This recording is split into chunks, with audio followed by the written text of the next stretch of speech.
और बात ईरान की। ईरान पर इजराइल का बहुत बड़ा हमला हुआ है। इजराइल ने तेहरान पर ताबड़तोड़ मिसाइलें दागी हैं। इजराइल के रक्षा मंत्री ने इस हमले की जानकारी भी दी है। बता दें आपको, इजराइल में स्टेट इमरजेंसी का भी ऐलान कर दिया गया है। इजराइल में सभी को बंकर में रहने के निर्देश दिए गए हैं। ईरान के हमले का जवाब दिया गया है, यह कह रहा है इजराइल। और इजराइल ईरान पर पूरे दिन हमले जारी रहेंगे। ईरान पर हमले लगातार होते रहेंगे, यह भी कहा जा रहा है। इजराइल ने ऑपरेशन को शेर की दहाड़ नाम दिया है। ईरान के खिलाफ इजराइल का ऑपरेशन शेर की दहाड़। 6 तस्वीरें आपके टीवी स्क्रीन पर। राजधानी तेहरान पर भी कई मिसाइलें एक साथ दागी गई हैं। और इतना ही नहीं, अली खामनेई का घर भी बताया जा रहा है कि ध्वस्त कर दिया गया है इस मिसाइली हमले में। दूसरी तस्वीर आप देख रहे हैं, खामनेई के घर को निशाना बनाया गया। राष्ट्रपति आवास पर भी हमला हुआ ईरान में। तो ईरान का एक साथ 8 देशों पर बड़ा हमला। यह बड़ी खबर। सऊदी अरब, जॉर्डन, कुवैत, इराक पर ईरान का हमला है। यूएई में अमेरिकी एयरबेस पर ईरान ने हमला कर दिया है। तो यह एक साथ कई जगह हमला किया। बहरीन में अमेरिकी नेवल बेस को भी ईरान ने निशाना बनाया है। यूएस के कई सैन्य बेस को भी ईरान ने तबाह कर दिया है। ईरान के हमले में यूएस नेवल बेस को बड़ा नुकसान पहुंचा है। तो ये बड़ी खबर इस वक्त की। ईरान का एक साथ 8 देशों पर, 8 जगहों पर हमला है। दरअसल पहले इजराइल ने ईरान को निशाना बनाया था। इसके बाद 8 जगहों पर एक साथ ईरान ने हमला किया है। जहां जहां अमेरिकी बेस हैं वहां भी निशाना बनाया गया। ये देख सकते हैं आप, इस्फहान, कराज, करमानशाह, क्यूम, ये वो जगह जहां हमला हुआ ईरान में। और इसके बाद इजराइल, सीरिया और जॉर्डन पर भी हमला किया है ईरान ने। तो एक साथ 8 जगह को निशाना बनाया है ईरान ने। और इसमें वो जगह भी शामिल हैं जिन दूसरे अरब कंट्रीज में या गल्फ कंट्रीज में अमेरिकी एयरबेस बने हुए हैं, अमेरिकी सैन्य ठिकाने बने हुए हैं, उनको निशाना बनाया गया है। बताया जा रहा है कि इसमें अमेरिका के सैन्य ठिकानों को भी खासा नुकसान पहुंचा है।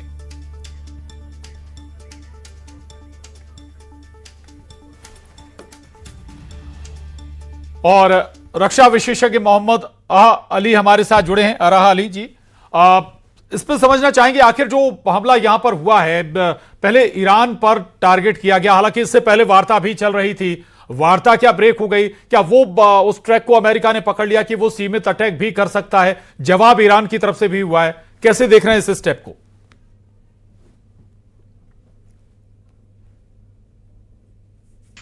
वॉर हो चुकी है अभी, क्योंकि इजराइल ने और अमेरिका ने हमला तो किया ईरान पे। ईरान ने जवाबी कार्रवाई करी ईरान के ऊपर, 70 रॉकेट दागे। अब दोबारा एक जवाबी कार्रवाई भी होगी। फिर उन्होंने जंग आपने शुरू करी, खत्म हम करेंगे। क्या इससे खत्म हो जाएगी जंग? मुझे लगता नहीं कि इससे खत्म हो जाएगी जंग। तो अभी क्योंकि अमेरिका ने प्रॉपर, इसके पीछे पूरा अमेरिका का दमखम था, मैं ऐसे देख रहा हूं। अमेरिका ने ही इजराइल को उकसाया, भला ही धरती सरजमीन इस्तेमाल की गई हो इजराइल की, लेकिन इसके पीछे अमेरिका है। असला, बारूद, हथियार, सब कुछ support, moral support, emotional support, power पूरा अमेरिका की थी। और अमेरिका ने आज तक 100 से ऊपर मुल्क है जिनके ऊपर मिलिट्री एक्शन करा है। अब तक किसी की हिम्मत नहीं हुई ये बोलने के लिए कि अमेरिका ने जो किया वो गलत किया या अमेरिका के खिलाफ जा चुके। किसी की हिम्मत नहीं हुई। अमेरिका ने वेनेजुएला के प्रेसिडेंट को उठाया तो दिखा दिया कि माइट इज राइट, जिसकी लाठी उसकी भैंस। हम दादा हैं, हम जो मर्जी कर लेंगे। तो अमेरिका ने भी यहां पर इजराइल को बीच में रखकर यह हमला किया है। इसको अगर अमेरिका इसको डायरेक्ट हमला करती ईरान के ऊपर तो ये विश्व युद्ध की घंटी थी, ये चुनौती थी। इसमें बहुत खतरा था कि ये विश्व युद्ध की तरफ को जा सकता था ये मामला। लेकिन अमेरिका ने सूझबूझ के बिल्कुल अपने कदम फूंक फूंक कर ये कदम चलाया है इजराइल। तो इसको मैं ऐसे देख रहा हूं कि ये मामला और आगे जाएगा। ये अभी खत्म होने वाला नहीं है। जनवरी के पहले हफ्ता में भी अमेरिका और ईरान के बीच में बातचीत हुई थी, जो दोनों मुल्कों ने कहा कि ये अच्छी शुरुआत है, ये इसको हम आगे और बढ़ाते हैं। बिल्कुल, ये होनी चलनी चाहिए। लेकिन वो जमाना गया, वो टाइम गया कि आप बातचीत के लिए, मध्यस्थता के लिए हिंदुस्तान की इसमें बड़ी अच्छी भूमिका रह सकती है कि हिंदुस्तान निपक्ष है। हिंदुस्तान एक तरफ दोस्त है, ईरान का भी, इजराइल का भी, अमेरिका का भी। हिंदुस्तान एक डिप्लोमेटिकली एक डायलॉग, एक मध्यस्थता कर सकता है इसके अंदर। और डोनाल्ड ट्रंप साहब पता नहीं कुछ भी बयानबाजी कर देते हैं, कुछ भी उनकी मर्जी है, वो बोलें कि भाई ऐसा होएगा, वैसा ही होता है अल्टीमेटली जी। तो बेसिकली पावर करप्ट। मैं ये कहूंगा कि डोनाल्ड ट्रंप साहब ने अपनी मर्जी के मालिक हैं। अयतुल्लाह खोमेनी साहब 86 ईयर ओल्ड। देखिए, मुल्क से ऊपर कोई नहीं होता है, मुल्क सबसे ऊपर होता है। कोई भी लीडर, चाहे सुप्रीमो हो, विश्व युद्ध का विश्व का लीडर हो, ग्लोबल लीडर हो, कोई भी लीडर मुल्क से ऊपर नहीं होता है। अयतुल्लाह अली खोमेनी की सरकार शायद मुझे लगता है कि भाई जाने वाली है। वहां के लोग विरोध कर रहे हैं अयतुल्लाह अली खोमेनी के।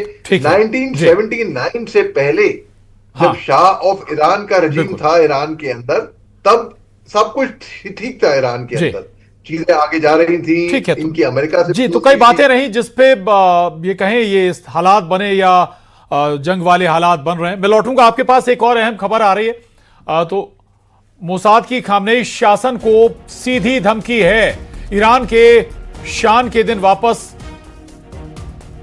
लाएंगे, ये कह रहा है मोसाद। अब्राहम लिंकन युद्धपोत से अमेरिका ने हमला किया है। अमेरिकी विमानों ने मिडिल ईस्ट एयरबेस से हमले किए हैं। तेहरान में ही ईरान के फाइटर जेट्स को मार गिराया है। ईरानी आर्मी के कमांडर इन चीफ मारे गए हैं, यह इजरायली मीडिया की तरफ से जानकारी दी गई है। तो यह वाकई बड़ी जानकारी है। अगर ईरानी आर्मी के कमांडर इन चीफ मारे गए हैं तो शाली साहब, ये वाकई बड़ी बात है कि अगर चीफ मारा जाए। दूसरा यह कि मोसाद कह रहा है कि खामनेई का सीधी धमकी दे रहे हैं खामनेई के शासन को। यहां पर खुफिया एजेंसियों की भी पूरी इन्वॉल्वमेंट नजर आ रही है। अमेरिका भी इन्वॉल्व है, इजराइल भी इन्वॉल्व है। 100% अमेरिका और इजराइल दोनों इन्वॉल्व हैं। और ईरान के अंदर जो प्रोटेस्ट चले थे, जो प्रदर्शन चले थे, तो उसमें मोसाद और CIA का बहुत बड़ा हाथ था। कोई भी प्रोटेस्ट बिना फाइनेंशियल एड के, बिना ही सपोर्ट के नहीं चल सकती है। बिल्कुल। और जैसे कि वो दावे कर रहे हैं कि कमांडर इन चीफ को मार गिराया। देखिए, अगर टॉप पे मोराल पे बहुत असर पड़ता है, और मोराल पे ही कोई भी फौज, कोई भी सेना लड़ती है। अगर मोराल वहीं पे डाउन हो जाए तो वहीं पे ही मोराल, फिर वहीं पे ही क्या लड़ पाएंगे। तो अगर उनके क्लेम्स सही हैं तो ये मोराल पे बहुत असर जाएगा। और ये बहुत ही इसमें क्या हम देख रहे हैं, फिर ईरान को तो बहुत ही हाथ पनोड़ के उनको घुटनों के बल ले आएंगे। फिर ये कुछ बचेगा नहीं। ईरान मगर ईरान लड़ रहा है। ईरान ने कहा कि भाई हम लड़ेंगे। तो दोनों तरफ से अगर देखा जाए तो देखिए, आधा तो हम लेंगे नहीं, ईरान की ये फिलॉसफी मैं देख रहा हूं। और पूरा तो हमको मिलेगा नहीं। आधा तो हम लेंगे नहीं और पूरा तो हमको मिलेगा नहीं। तो अमेरिका ने भी ऐसी मांगे रखी ईरान के आगे, जहां पे ईरान भी मजबूर हो गया कि वो कहेगा नहीं, हम नहीं करेंगे। देखिए, 3 न्यूक्लियर प्लांट्स हैं, न्यूक्लियर स्थाने हैं ईरान के, जहां पे अमेरिका ने पिछले साल वहां पर निशाना बनाया था। और उन न्यूक्लियर बेसिस पे अमेरिका ने कहा कि भाई इनको खत्म करो, इनको खत्म होना चाहिए। लेकिन अगर अमेरिका ने पिछले साल ही इनको खत्म कर दिया तो इनको बचा क्या फिर? इतनी जल्दी तो वो अमेरिका तो ईरान न्यूक्लियर बेसिस बनाएगा नहीं। अयतुल्लाह अली खोमेनी साहब, जो कि कट्टरपंथी की सरकार है ईरान के अंदर, उनको भी समझना चाहिए कि उनके लोग, उनके जो मासूम सिविलियंस हैं, उनकी जानें बहुत जरूरी है यहाँ पर। उनकी अगर सिविलियंस को यहाँ पर नुकसान पहुंचता है तो it's not worth it at all. तो बिल्कुल, तो फिर इसमें उनके आगे क्या है, उनको शर्तें माननी पड़ेंगी अमेरिका की, ऐसा मुझे लग रहा है। क्योंकि अमेरिका जो चाहे जब चाहे कर सकता है। लेकिन हाँ, अमेरिका अयतुल्लाह अली खोमेनी को अब तक अगवा करके नहीं ला पाए, जैसे कि उन्होंने वेनेजुएला प्रेसिडेंट को किया था। क्योंकि ईरान वेनेजुएला नहीं है। जी बिल्कुल महत्वपूर्ण है। लेकिन शाह साहब, ये जरूर यहां पर समझना होगा, वार्ता भी चल रही थी, तीसरे दौर की वार्ता हो रही थी अगर हम बात करें, और दोनों तरफ से पॉजिटिव सिग्नेचर भी मिल रहे थे। फिर आखिर ऐसा क्या बदला कि अचानक आपने अटैक शुरू कर दिया? देखिए, ये अमेरिका की प्लानिंग थी, काफी पुरानी प्लानिंग थी, काफी पहले से प्लानिंग थी कि अमेरिका हमला करेगा ईरान के ऊपर। ये काफी टाइम से ये चल रहा था। अमेरिका ने अपने फाइटर जहाज, अपने aircraft carriers, USS Ibrahim Lincoln, supporting जहाज गल्फ ऑफ ओमान में ईरान के आसपास, वहां पर पूरे डिप्लॉयमेंट, पूरी तैयारी थी, पूरे कर रखे थे जी। लेकिन अभी हुआ क्या? तो अब पिछले एक महीने से हम अनुमान लगाए अगले 24 घंटे बहुत क्रूशियल हैं। हो सकता है कि अमेरिका तब हमला कर दे ईरान के ऊपर, लेकिन ये इसका अनुमान मैं लगा चुका था कि अमेरिका डायरेक्ट हमला तो नहीं करेगा ईरान के ऊपर। हाँ। ये बहुत बड़ी बेवकूफी होगी अगर अमेरिका ऐसा करता है तो, क्योंकि ईरान 100% डेफिनेटली रिटेलिएट करेगा। और अगर ईरान रिटेलिएट करता है अमेरिका के ऊपर तो फिर ये 100% विश्व युद्ध के इसमें चांसेस थे। अमेरिका ने ये समझदारी का काम किया कि उन्होंने इजराइल के थ्रू ये हमले कराए। हाँ। और ईरान ने हमला तो वापस पलटवार किया ईरान के ऊपर, जैसे कि 2-1 साल पहले की बात है जब IRGC के गार्ड्स मरे थे तो हमला हुआ था ईरान के ऊपर, और जो कि इसमें शुभा जताई जा रही थी कि ये इजराइल ने किया है, लेकिन कुछ साबित नहीं हो पाया। ईरान ने फिर एक पलटवार वार किया, लेकिन सेंट्रल इकोनॉमिक जोन में किया, जहां पर नुकसान किसी का नहीं हुआ था, लेकिन एक सिंबॉलिक एक इज्जत बच गई। ईरान ने दिखाया कि हमने हमला कर दिया, तो मगर ये सिंबॉलिक नहीं है। और ये जी बिल्कुल, चलिए बहुत शुक्रिया आप अली साहब आपका बात करने के लिए। न्यूज़ 18 से नजर आपने इस पर डाली। तो एक और बड़ी खबर, इजराइल और ईरान युद्ध से जुड़ी, मिडिल ईस्ट के लिए एयर इंडिया की फ्लाइटें रद्द की गई। ईरान के इस्फहान पर भी इजराइल ने हमला किया है। इस्फहान में ईरान का परमाणु ठिकाना है और इजराइल में भारतीय दूतावास ने एडवाइजरी जारी कर दी है। ये इसी से जुड़ा एक और डिटेल तो बता दें आपको, आज ईरान पर इजराइल ने कई मिसाइलों से एक साथ हमले किए, 4 शहरों को टारगेट किया गया। हालांकि इसके बाद ईरान ने भी पलटवार किया।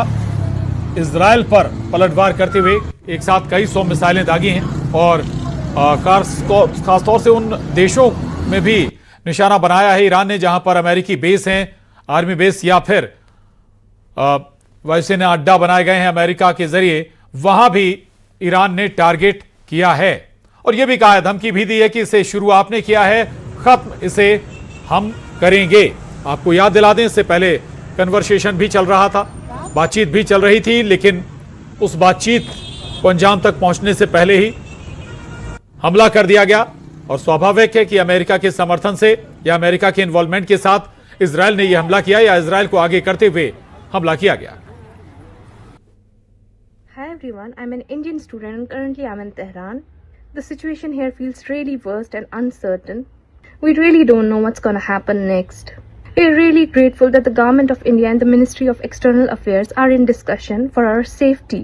But in the times like these, speed matters a lot. I'm not even able to say these things because the airstrikes are happening and it's getting really worse for us. We just request for the quicker and clear evacuation as soon as possible.